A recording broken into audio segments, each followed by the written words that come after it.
Welcome back students. जैसा कि हम लोग अभी नॉट फॉर प्रॉफिट ऑर्गेनाइजेशंस का एसबीपीडी पब्लिकेशंस का सॉल्यूशन देख रहे हैं कंसेप्ट के तहत, ताकि आप जब खुद से बनाए तो आपको बहुत ही सहजता और आराम फील हो और कोई भी कंफ्यूजन ना हो। तो आइए इसी क्रम को जारी रखते हुए आज हम लोग क्वेश्चन नंबर 20 को देखेंगे। क्वेश्चन नंबर 20 है, गिवन क्या है वो सब चीज को भी हम लोग देखते हैं। From the following information, prepare the income and expenditure account for the year ending 31st March 19। Income and expenditure account बनाने के लिए कहा गया है। कुछ इंफॉर्मेशंस है, fees collected, salary paid, tournament expenses, travelling expenses, stationery expenses, rent paid, postage and telegram expenses, purchase of books. कुछ details है, चलिए हम लोग ड्रॉ करते हैं। सबसे पहले तो फॉर्मेट ड्रॉ करेंगे। Income and expenditure account. कुछ नाम दिया है, क्लब उलब का क्या नाम नहीं दिया है। नाम देता तो ऑफ फलना लिख देते, ऑफ जो भी नाम रहता है उसको लिखते। फॉर द ईयर एंडिंग है आपका 31 मार्च 2019।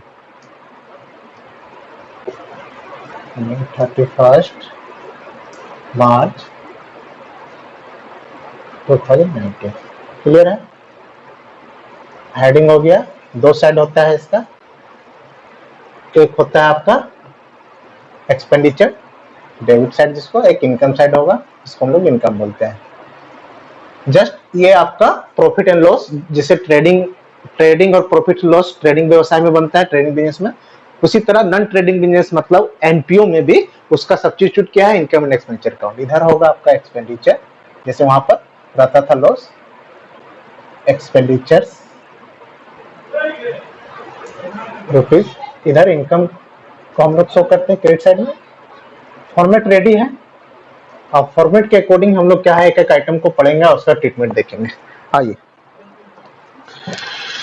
सबसे पहला आइटम से एक एक करके सिलसिलेवार ढंग से हम लोग पढ़ेंगे और उसका पोस्टिंग करते चलेंगे, ताकि समय का भी बचत हो। और ये नहीं कि सारा इनकम को पहले एक बार छाट के इनकम लिख लिए, फिर छाट के एक्सपेंडिचर लिखेंगे, तो उसमें क्या है, आपका टाइम भी डबल्स लगेगा और कोई भी आइटम हो सकता एस्केप हो जाए, छूट जाए उसको एंट्री करने से, तो वो काम नहीं करेंगे। हम लोग फॉर्मेट के अकॉर्डिंग सिलसिलेवार ढंग से आइटम्स को रीड करेंगे और उसको संग संग पोस्टिंग करते जाएंगे। अगर इनकम से रिलेटेड है तो इनकम साइड में, एक्सपेंडिचर से रिलेटेड है तो एक्सपेंडिचर साइड में। क्लियर है। पहला फीस कलेक्टेड है, तो फीस कलेक्टेड क्या होगा, पैसा मिला हमको फीस के मार्फत से, तो पैसा मेरे पास आया तो इनकम को रिप्रेजेंट करेगा, फीस इनकम को रिप्रेजेंट कर रहा है। अगर फीस पेड करते हैं तब एक्सपेंडिचर, कलेक्ट कर रहे हैं तो मेरे पास पैसा आ रहा है तो इनकम को रिप्रेजेंट कर रहा है बाय फीस कलेक्टेड, है।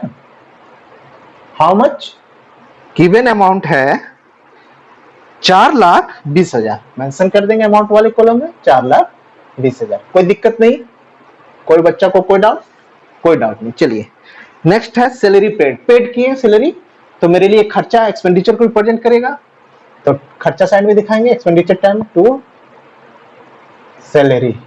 कितना सैलरी पेड है, 3 लाख, तो 3 लाख अमाउंट कॉलम में लिख देंगे सैलरी के सामने। यहां तक कोई दिक्कत नहीं। नेक्स्ट आइटम आपका है टूर्नामेंट एक्सपेंसेस। कोई टूर्नामेंट कराए होंगे, उसका एक्सपेंसेस हुआ, अभी एक खर्चा को रिप्रेजेंट करना है, टूर्नामेंट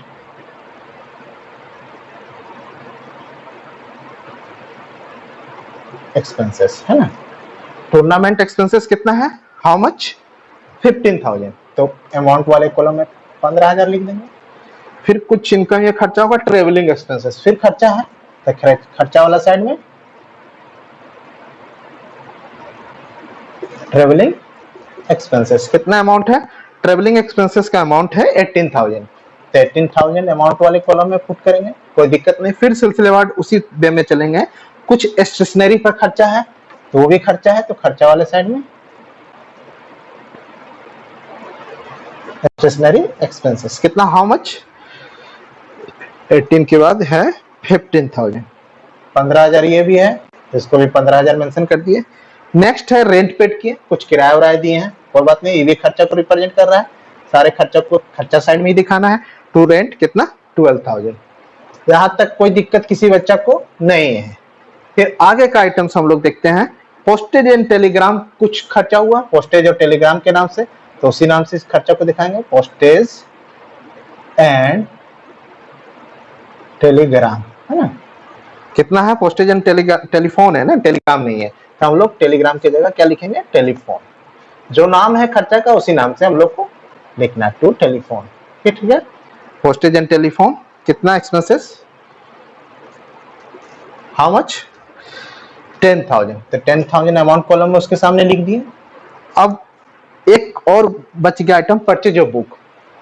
खर्चा तो जरूर है परचेज ऑफ बुक, मगर ये खर्चा एसेट्स को करेक्ट करने में, क्योंकि बुक्स एसेट्स को रिप्रेजेंट करेगा, क्योंकि बुक्स एक, हम किसी भी आइटम को खर्चा और एसेट्स में कैसे बाइफरकेट करते हैं, एक नेचर, एक आधार ये भी है कि अगर वो 1 साल से ज्यादा दिन तक का बेनिफिट दे तो एसेट्स का रूप लेता है। बुक्स चूंकि है पीरियडिकल नहीं है, पीरियडिकल मतलब मैगजीन न्यूज़पेपर रहता, तो हम मान लेते हैं कि चूंकि आज का न्यूज़पेपर कल कोई नहीं पढ़ना चाहता है, तो उसको हम लोग एक्सपेंडिचर मान सकते थे। मगर बुक्स है तो बुक्स 1 साल 2 साल से ज्यादा चलता है, इसीलिए एसेट्स का रूप लेगा, तो इसको हम लोग बैलेंस शीट में शो करेंगे, ना कि इनकम एंड एक्सपेंडिचर अकाउंट में।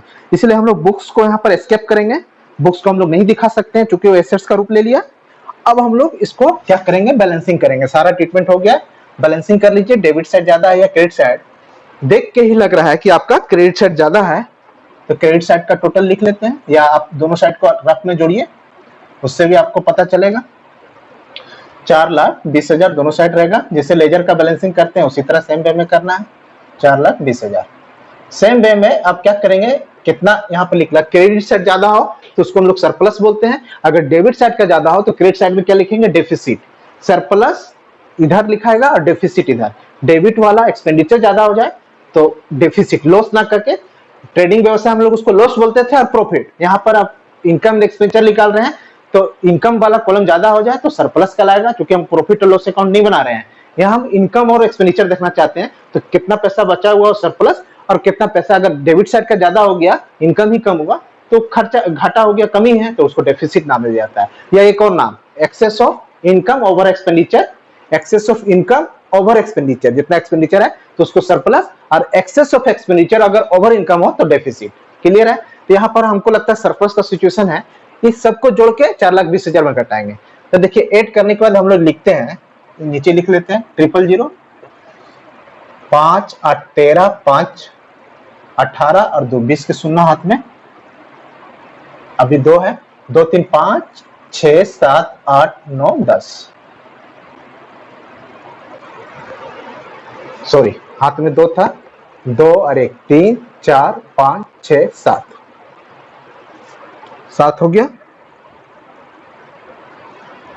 और फिर 3,70,000 इसका जोग आ रहा है, और ये 4,20,000 है। 4,20,000 मतलब कितना सरप्लस निकल रहा है, लेस कर दीजिए, 3 0 0 50,000, तो यहाँ 50,000 लिखने से मेरा 4,20,000 टैली कर जा रहा है। इसको हम लोग क्या लिखेंगे, सरप्लस या excess of income over expenditure. Income ज्यादा है, एक्सपेंडिचर पे ओवर एक्सपेंडिचर ये लिखा जाता है, या इसको ब्रैकेट में आप सरप्लस भी लिख सकते हैं। क्लियर है, तो सेम वे में हम लोग को बनाना है, जो इनकम वाला रिलेटेड आइटम्स हो इनकम साइड में, जो एक्सपेंडिचर से संबंधित हो एक्सपेंडिचर साइड में। और इस क्वेश्चन में आपको इनकम एंड एक्सपेंडिचर ही बनाने के लिए कहा गया था, तो उम्मीद करते हैं कि सारा कंसेप्ट क्लियर हो बच्चों को, और इस तरह का सम्स आगे आप लोग और बनाएंगे। तब तक के लिए थैंक यू।